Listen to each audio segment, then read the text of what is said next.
अस्सलाम वालेकुम नाज़रीन। प्रोग्राम है आज पाकिस्तान के साथ चक्कर पर चक्कर। आज फिर जनाब ये पता चला है कि जो पैसे देने थे इलेक्शन के लिए वो नहीं जारी किए जा रहे और कहा जा रहा है कि कौमी असम्बली से ये मंजूरी ली जाएगी, मगर समझ से बाहर है। आइन कुछ कहता है, ये कुछ कहते हैं। इसहाक डार ने आज बड़ी बकवास की पार्लियामेंट में। उसने कहा जी 3 साढ़े 3 साल में इमरान खान ने मुल्क का बेड़ा गर्क कर दिया और आज हम मुल्क को दोबारा बचाने की कोशिश कर रहे हैं। हमारे साथ अब्दुल कयूम साहब स्वीडन से हैं, उनसे भी पूछेंगे। सर ये तो तौहीने अदालत की तरफ जा रहा है सब कुछ अब। ऐसे ही है मुबारक साहब, ये पूरी पाकिस्तानी कौम को पता लगना चाहिए कि ये क्रिमिनल्स हैं। ये कोई ढकी छुपी बात नहीं है, कोई ज्यादती नहीं है किसी के साथ। कोई हम लोग ओवर जिसको कहते हैं कि कोई वो प्रोपेगेंडा नहीं कर रहे। ये एक फैक्ट है कि ये तमाम लोग जो आज पार्लियामेंट के अंदर बैठे हैं ये क्रिमिनल्स हैं। हर बंदे के खिलाफ कत्लों का केस है, मनी लॉन्ड्रिंग का केस है, मुल्क से फ्रॉड करने का केस है, गरीबों के साथ जुल्म, हर चीज इन्होंने की है पाकिस्तान के साथ। और 40 साल से ये दो गंजे भाई लाहौर के, इनको पाकिस्तानी अखबारों ने लिखा कि दो गंजे भाई लाहौर के और जरदारी जो डाकू है सिंध का, इन्होंने मिलके पाकिस्तान को 40 साल लूटा हुआ है। तो ये आसानी के साथ मुबारक साहब, ये इनकी जड़ें जमीन के अंदर बहुत गहरी चली गई हैं। इन्होंने पैसा इतना पाकिस्तान का लूटा है कि पाकिस्तान तो कंगाल हो गया। कोई शक नहीं होना चाहिए कि पाकिस्तान डिफॉल्ट नहीं कर गया। इन्होंने कोई किसी जगह छोड़ा नहीं है कुछ भी। अभी इनकी जड़ें इतनी गहरी है कि उनको निकालने के लिए क्रेन क्या चीज होती है, इससे भी बड़े क्रेन चाहिए। ये हटने वाले लोग नहीं है, इनको कौम निकाल सकती है। जब 22 करोड़ में से जो जो जो हरामखोर थे, जो डाकू थे, उनके साथ मिले हुए तो उनको छोड़ के पाकिस्तानी कौम जो है वो बाहर जब तक नहीं निकलेगी, इनको पकड़ेगी नहीं और इनसे हिसाब किताब नहीं मांगेगी, ये जाने वाले नहीं है। तो जो ये बकवास कर रहे हैं, इतने दिनों से सुप्रीम कोर्ट ने कहा था कि मुझे 10 तारीख तक रिपोर्ट चाहिए, तो उस वक्त क्यों नहीं बिल पेश किया गया उसी दिन? नेक्स्ट डे आज उसी दिन जब आखिरी तारीख है तो ये बिल और फिर उसके अंदर बकवास और झूठ और लानत। इन लोगों के ऊपर अल्लाह की लानत रमजान के महीने के अंदर पड़ रही है। ये झूठ के ऊपर झूठ बोलते जा रहे हैं। तो फिर मुबारक साहब, ये होना ही था। हमें पहले शक था, कभी कहते पैसे दे दिए, कल परसों से टीवी के ऊपर इलेक्शन कमिश्नर कह रहे हैं 5 अरब मिल गए, वो कहता है 10 मिल गए, वो कहता है 20 मिल गए। ये सब फ्रॉड झूठ कौम के साथ हो रहा है। पैसा पाकिस्तान का है, इनके बाप का है नहीं है। इनके पाकिस्तान का पैसा इनके जो जेबों में चला गया वो दुनिया के मुख्तलिफ जगह तकसीम हो गया है। तो कौन सुप्रीम कोर्ट पकड़ सकती है? सुप्रीम कोर्ट मेरे ख्याल में अभी फौरन एक्शन ले और इनको तो इन्हें अदालत के लिए इनको बुलाए। जिस रात को 12 बजे दौड़े थे इमरान की हुकूमत को खत्म करने के लिए, वो सुबह भी कर सकते थे। वो सुबह भी सुप्रीम कोर्ट गठी हो सकती थी, लेकिन रात के 12 बजे दौड़े, उसको उठाया, क्रिमिनल्स को हमारे सर के ऊपर चढ़ा दिया। 1 साल में क्रिमिनल्स ने पाकिस्तान का बेड़ा गर्क कर दिया। सब लोग भूखे नंगे हो गए। दुनिया तमाशा देख रही है और दुनिया तमाशा देख के बातें भी कर रही है कि ये मुल्क नहीं चल रहा, मुल्क चलेगा नहीं, मुल्क खत्म हो गया। कल मैंने एक इंडिया के चैनल के ऊपर देखा, उन्होंने पाकिस्तान के झंडे को तोड़ा हुआ था, मुख्तलिफ जगह से तोड़ के, जैसे वो कहते हैं ना, वो उसके अंदर वो डंट निकाले हुए थे कि पाकिस्तान का झंडा खत्म हो गया। तो और उन्होंने लिखा कि पाकिस्तान जमीन के ऊपर गिरा हुआ है। ये मुबारक साहब किसने किया है? इन्होंने किया है। अगर आपके अदारे सारे जो बड़ी टरे मारने वाले और बड़े अपने उनके, वो इसलिए टरे मारते हैं उनके पास बहुत कुछ मिला हुआ है। पाकिस्तान के अंदर जो कुछ आपने अदारों को दिया है, यूरोप के अंदर उसका 1/4 भी नहीं मिला हुआ लोगों को। यहाँ 1/4 वाले अपने मुल्क के मुहिब्बे वतन है, रात दिन काम करते हैं, दुनिया में अपने नाम उन्होंने पैदा किया हुआ है। 50 ईयर्स में जंग जब हुई, जब आप देखें कि जब पाकिस्तान ये 45 यूरोप में जंग हुई, 47 पाकिस्तान, तो 75 ईयर्स में वो तमाम लोग जो जंग में थे आज दुनिया की वो बड़ी ताकत बन गए। पाकिस्तान जिसके पास दुनिया की हर नेमत थी, आज वो जीरो पे चला गया है। किसने पहुंचाया है? इन क्रिमिनल्स ने। ये गलत टर्म इन्होंने इस्तेमाल की, इंपोर्टेड। ये क्रिमिनल्स है। क्रिमिनल्स को क्रिमिनल्स ही कहा जाए, क्योंकि हर बंदा कातल है, हर बंदा मनी लॉन्डर है, हर बंदा पाकिस्तान का चोर है, हर बंदे ने पाकिस्तान का पैसा लूटा हुआ है। और ये यहाँ और टेररिस्ट एक मुल्ला फजलू टेररिस्ट, जिसने 1 लाख बंदा पाकिस्तान का मरवाया, रोज फौज के जवान अफसर मारे जा रहे, किसी को समझ नहीं आ रही। ये फजलू बैठा हुआ है आपके अंदर, ये अज़दाइक बैठा हुआ है छुपा हुआ, इसको पकड़ो। ये सब बताएगा कहां कहां इसके बंदे बैठे हैं, कौन कौन पाकिस्तानी आर्मी को और पाकिस्तान के लोगों को मरवा रहा है। सर, आपने फजलू की बात की, एक कलदम तंजीम के मौलवी से बयान दिलवाया गया और वो भी आपने शायद सुना हो, आजकल सोशल मीडिया पे चल रहा है। अब ये मजहब कार्ड खेलने की कोशिश कर रहे हैं, तो कामयाब रहेंगे मजहब कार्ड के ऊपर? कभी भी नहीं। देखिए, ये जो मुल्ले हैं ना, मुल्ले जिनके दाढ़े सिखों की तरह लंबे हैं, ये मुल्ले जो है ये आरामखोर है। वो फजलू के बाप को भुट्टो ने कहा था कुत्ता भौंक रहा है, इसका मुंह बंद कराओ, और मुझे उसका नाम नहीं याद रहा, वो जो उस वक्त की फेडरल सिक्योरिटी फोर्स का चेयरमैन था, उसका नाम मुझे कुछ नाम नहीं याद आ रहा। तो वो इसको भुट्टो के दफ्तर में जाकर क्लैरिफिकेशन लेने गया, सर बताएं इसका मैं क्या क्या मतलब है। उसको मारना नहीं है, कुत्ता जब भौंकता है उसके मुंह में हड्डी दी जाती है, हड्डी दो इसको। 1 करोड़ रुपया लेके इसका बाप एबटाबाद के रेस्ट हाउस में जो इंक्वायरी हो रही थी उसमें लिखा गया 1 करोड़ इसके बाप को भुट्टो ने दिया, तो उसके कुत्ते के मुंह में हड्डी गई, कुत्ता मुंह भौंकना बंद हो गया। ये कुत्ते हैं सारे, इनको पैसा मिलता है तो ये भौंकते हैं, ये पैसा दिया जाता है भौंको, और इनकी कोई वैल्यू नहीं है, इनकी जीरो वैल्यू है, इनको कोई पूछता नहीं है। इनकी बातें देखो, इनकी शक्लें देखो, इनके दाढ़ियां देखो जो गज गज लंबी छोड़ी हुई है, कोई वैल्यू नहीं है इनकी, ये जीरो लेवल के लोग हैं। लेकिन ये इतला अभी आ रही है कि ये हाफिज साहब ने नवाज शरीफ के साथ कुरान मजीद पर एक मुआहदा किया हुआ है, हलफ दिया हुआ है कि मैं जो जो आप कहोगे मैं करूंगा।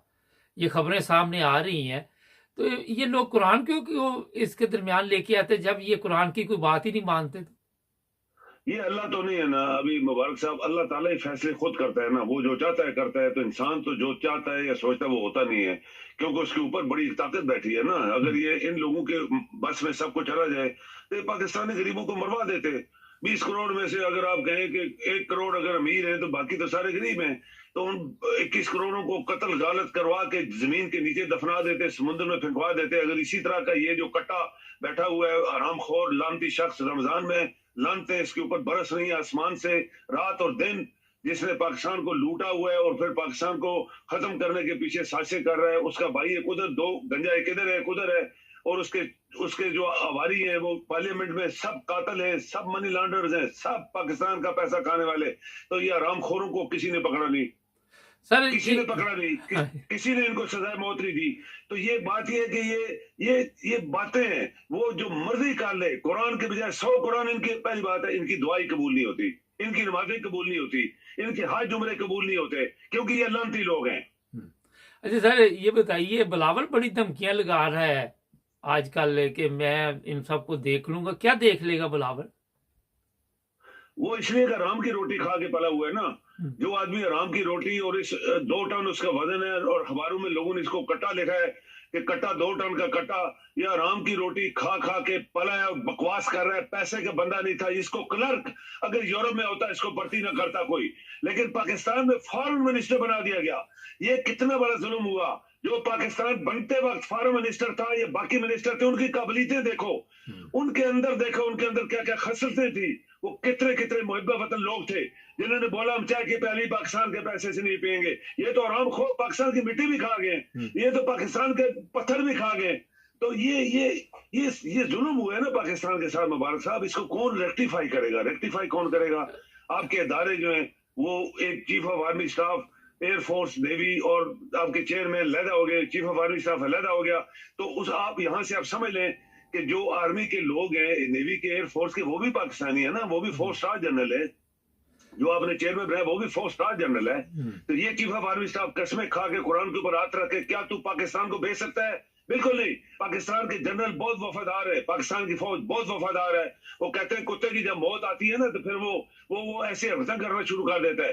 तो आज जो पाकिस्तान में हो रहा है, सुप्रीम कोर्ट जरूर एक्शन लेगी, और मेरा तो ये इरादा है अभी से शुरू कर दे, अभी पकड़े इनको, आज ही पकड़ ले। क्यों आज तक पैसा नहीं मिला? एक ब्रेक का कहा जा रहा है ना, ये जुड़े रहे हमारे साथ। हमारे चैनल को सब्सक्राइब करें, हमें फॉलो कीजिए, टिकटॉक पर भी और फेसबुक पर, यूट्यूब पर भी सब्सक्राइब करें, और अपने दोस्तों को भी बताएं कि सिर्फ एक ही चैनल है जहां पे सच और हक की बात की जाती है। जी नाज़रीन, ब्रेक के बाद आपकी खिदमत में दोबारा हाजिर। अच्छा सर, एक बड़ी चीज़ सामने आई है कि ये जो इन्होंने मुफ्त आटा दिया है ना वहाँ पे, उसमें से बेशुमार पैसा ये खुद खा गए हैं। इनके सरकारी लोग खा गए हैं, ये जितने चोरों का टोला है इन्होंने भी वो पैसा हड़प किया है। तो आज बड़ा दावा कर रहा था सागदार के हमने मुफ्त आटा वहां पे दिया है। मुफ्त आटा किधर दिया भाई? तुम्हारे बाप ने पैसा दिया था। ये तुम्हारे बाप वो जो पंचर लगाता था साइकिलों का लाहौर की सड़कों पे, उसने पैसा दिया? या इन दो गंजों के बाप ने जो लोहा कूटता था, या जरदारी के बाप ने जो जाली सिनेमा के ऊपर जाली टिकट ये बेचता था वहां पे गलियों महलों में, ये पाकिस्तान का पैसा था। अगर तुम हरामखोर लोग पाकिस्तान के पैसे के बजाय अपना जो हराम खाया हुआ है उसको हलाल करने के लिए कुछ परसेंटेज निकाल लेते, 2.5%, तो फिर भी हम कहते चलो हरामखोरों ने कुछ तो निकाला ना। ये तो पाकिस्तान का पैसा था, तुमने मुफ्त किधर दिया है भाई? बताओ ना, तुम्हारा पैसा है इसके अंदर, 1 रुपया भी तुमने दिया अपनी जेब से? तो ये लानती लोग हैं। मुबारक साहब, जितना झूठ इन्होंने रमजान के महीने के अंदर बोला है और अल्लाह की लानत इनके ऊपर बरस रही है। 40 साल से ये लूट रहे थे। हम अल्लाह की तरफ भी देखते हैं कि अल्लाह तू इनके ऊपर अजाब डाल, इस पाकिस्तानी कौम को इस अजाब से निकाल, और इन जलीलों को जब तक आप फांसी नहीं देंगे मुबारक साहब, ये मुल्क साफ नहीं होने वाला। इन सबको फांसी देनी ही पड़ेगी, इनकी जायदादें जब्त करनी ही पड़ेगी। कौन करेगा? इमरान ने तो 1 साल के अंदर जो किया, आप देखिए क्या क्या उसके साथ हुआ। उसको कत्ल भी करवा दिया गया था, उसको घर पे क्या क्या हुआ, उनकी औरतों बच्चों के साथ क्या हुआ, हमारे पाकिस्तानी माओ बच्चों के साथ इस्लामाबाद लाहौर में क्या क्या हुआ। इंशाअल्लाह मैं कहता हूँ इस रमजान महीने के सदके ये जलील तर होंगे और पाकिस्तानी कौम बचेगी, और इंशाअल्लाह पाकिस्तानी कौम जो है वो आगे मूव करेगी। सर, इमरान खान को नाअहल कराने के लिए इस वक्त बड़ी खतरनाक साजिश की जा रही है। इस वक्त भी एक फैसला महफूज है अभी तक जब हम प्रोग्राम कर रहे। आप क्या समझते हैं कि इमरान खान को ये नाअहल करार दे सकते हैं? देखिए, नाअहल करार दे नहीं सकते, लेकिन एक बात मुबारक साहब मुझे याद आ गई है कि आपके प्रोग्राम में कहना चाहता हूँ, इमरान खान को बचना चाहिए।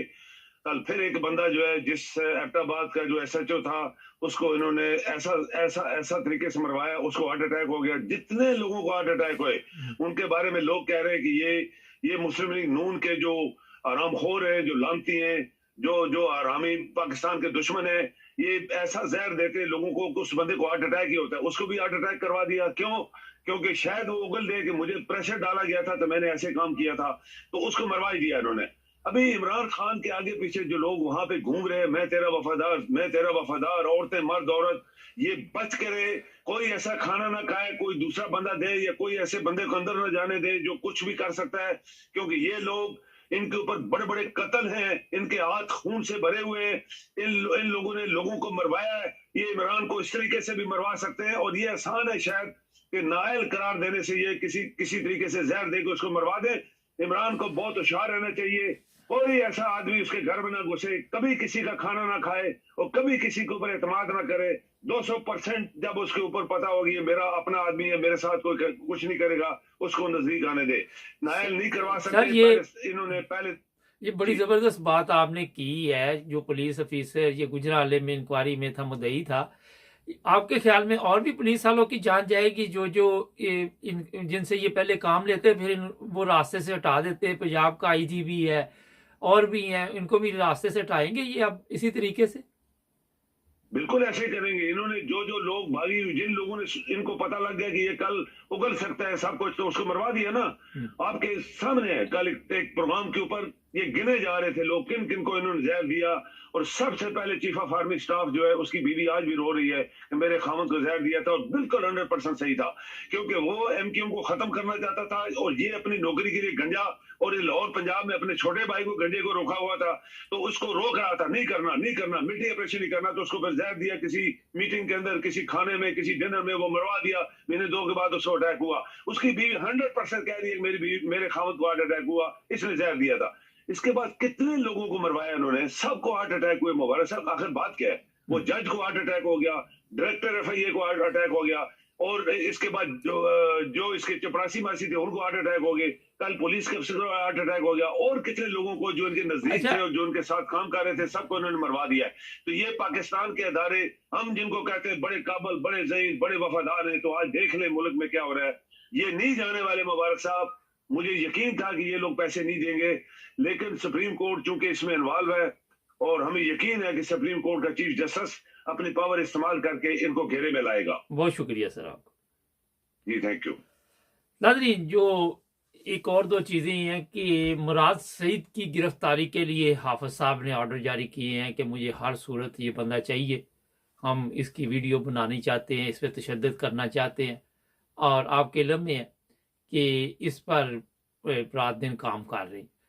इसके अलावा और भी जो पीटीआई के रहनुमा हैं बड़े बड़े, उनके लिए भी ये इस वक्त सोचा जा रहा है कि किसी वक्त भी उन्हें गिरफ्तार किया जाए, क्योंकि ये सोशल मीडिया पे इस वक्त चल रहा है कि कुरान पे हाथ रख के हाफिज साहब ने नवाज शरीफ को ये हलफ दिया हुआ है कि इमरान खान को मैं रास्ते से हटाऊंगा और मुझे जो कुछ भी करना पड़े चाहे उसके लिए हर आखिरी हद तक मैं जाऊंगा। काश जो कुरान पे हाथ रख के, जिस कुरान पे इन्होंने हाथ रख के ये हलफ दिया, उस कुरान को पढ़ लेते। लोग कहते हैं जी ये हाफिज साहब है, मगर मेरा ख्याल है कि इन्होंने कुरान मजीद नहीं पढ़ा, तर्जुमे के साथ पढ़ते शायद अल्लाह ताला इन्हें हदायत दे देता। और इस वक्त मुल्क जो आप सब देख रहे भीख मांग रहा है, हर बंदा फ़कीर बना दिया वहाँ पे, और तकरीबन 1 करोड़ लोग सिर्फ जो है वो उनके हाथ में पैसा है, बाकी 21 करोड़ जो है वो रोज़ाना फ़कीरों की तरह ज़िंदगी गुजार रहा है। फ़कीरों की तरह ही है, कोई दाल लगाना, किसी के साथ धोखा करना, इसी तरह वो भी चल रहे हैं। ये बड़े बड़े धोखे कर रहे हैं, अवाम छोटे छोटे, जहाँ जिसका बस चलता है वो ज़ाहिर है वहीं तक धोखा करेगा। तो जनाब ये सूरत हाल है। इमरान खान को जिस तरह साहब ने कहा कि बहुत एहतियात करनी चाहिए, और बाहर आके जो वो लोगों में बैठ जाता है, ठीक है बैठे उठे, मगर खाए पिए ना, उनके साथ कोई चीज़ भी, दुश्मन जो है इसकी सफ़ों में मौजूद है, और यही तरीका वारदात है इन सब का। हमारे चैनल को सब्सक्राइब कर ले, जुड़े रहे हमारे साथ।